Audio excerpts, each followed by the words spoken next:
देश की राजनीति में औरंगजेब का जिक्र हो रहा था। इसी बीच अब वीर सावरकर का भी नाम सामने आ रहा है।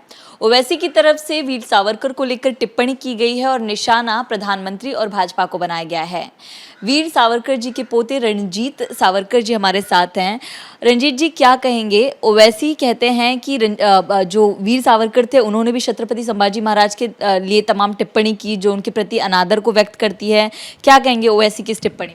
देखो, ओवैसी बहुत बड़े झूठ बोलने वाले हैं। वीर सावरकर ने कभी भी छत्रपति संभाजी महाराज का अपमान नहीं किया था, बल्कि 1925 में लोग तो संभाजी महाराज के बारे में किसी भी राजनेता लिखता भी नहीं था, तब उन्होंने इनके ऊपर एक लेख लिखा, उसका शीर्षक है हुतात्मा छत्रपति। तो इसी में आप पूरा जान जाओगे उनके सम्मान के लिए उन्होंने जो लिखा था, उसमें से कोई एक सेंटेंस विदाउट रेफरेंस निकाल के ये जो एलिगेशन शुरू है वो उसका भाग है। रही बात दूसरी बात की, ओवैसी ने इस बार सावरकर जी की तुलना टिप्पू सुल्तान से की। मतलब उन्होंने कहा कि टिप्पू सुल्तान ने 4 बार अंग्रेज़ों से युद्ध किया और सावरकर जी ने माफ़ी मांगी।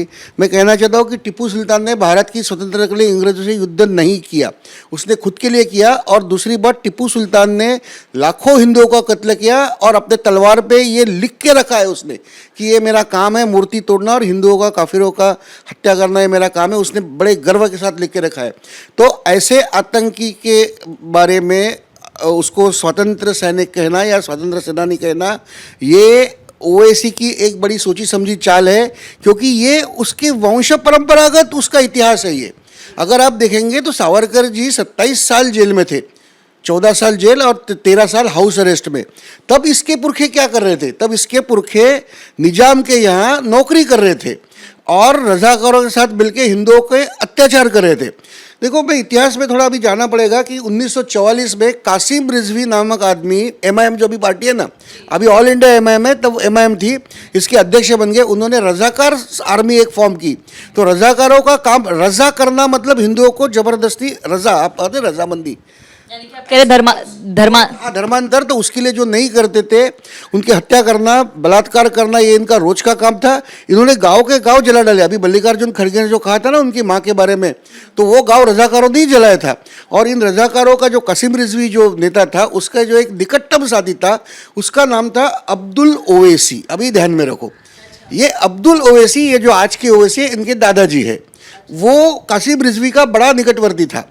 अब कासिम रिजवी को भारत सरकार ने बाद में पकड़ा, मगर नेहरू जी ने उस पर कृपा करके उसको फांसी देना चाहिए था।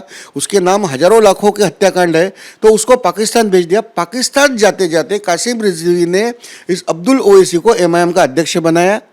उनके बाद इनके पिताजी अध्यक्ष बने, सलाउद्दीन ओवैसी। इनके बाद ये आज के ओवैसी बने।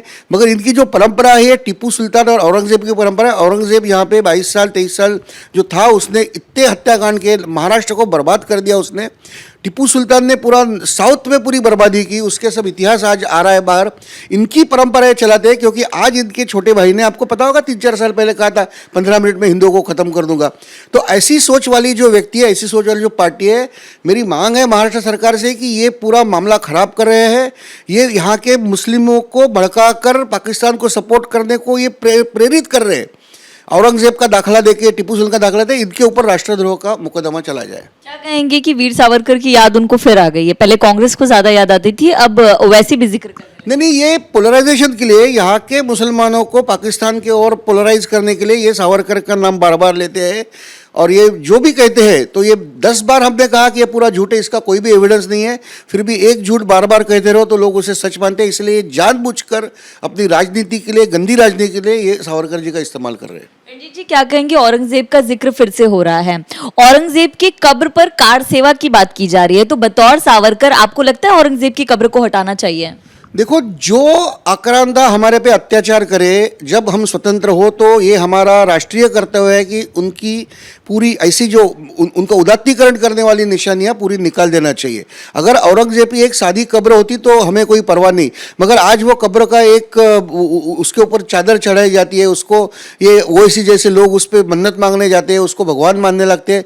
तो ये औरंगजेब का जो हो रहा है कि उसको एक संत बताया जा रहा है, सूफी बोल रहे हैं उसको, तो ये हमें बिल्कुल मान्य नहीं है, क्योंकि उसने ये फैक्ट है कि पूरे महाराष्ट्र को बेचिरा करके रखा था, पूरा महाराष्ट्र जला डाला था उसने, इतने अत्याचार किए। यहाँ पे आप आज भी औरंगाबाद जाओ संभाजीनगर जी से, तो इन्होंने तो संभाजीनगर नामकरण को भी विरोध किया था। आज संभाजीनगर में जाओ और कहीं पे भी आप घर बनाओगे तो जमीन खोदोगे तो वहाँ पे आपको कब्र मिलेगी। इतना बड़ा कंकाल मिलेगा, इतना बड़ा अत्याचारी को वहाँ से हमने नहीं चाहते। ये तो नेहरू ने 1947 में करना चाहिए था, नहीं किया। मगर मुझे लगता है कि ऐसी औरंगजेब और टीपू सुल्तान जैसी लोगों को उदात्तीकरण करने वाली सभी निशानें हटाना चाहिए। देखिए, औरंगजेब का जिक्र होता है क्योंकि उसको पढ़ाया गया है इतिहास में। आपको लगता है पिछली सरकारों की तरफ से भूल हुई कि वीर सावरकर के काम को पाठ्यक्रम में शामिल नहीं किया गया था?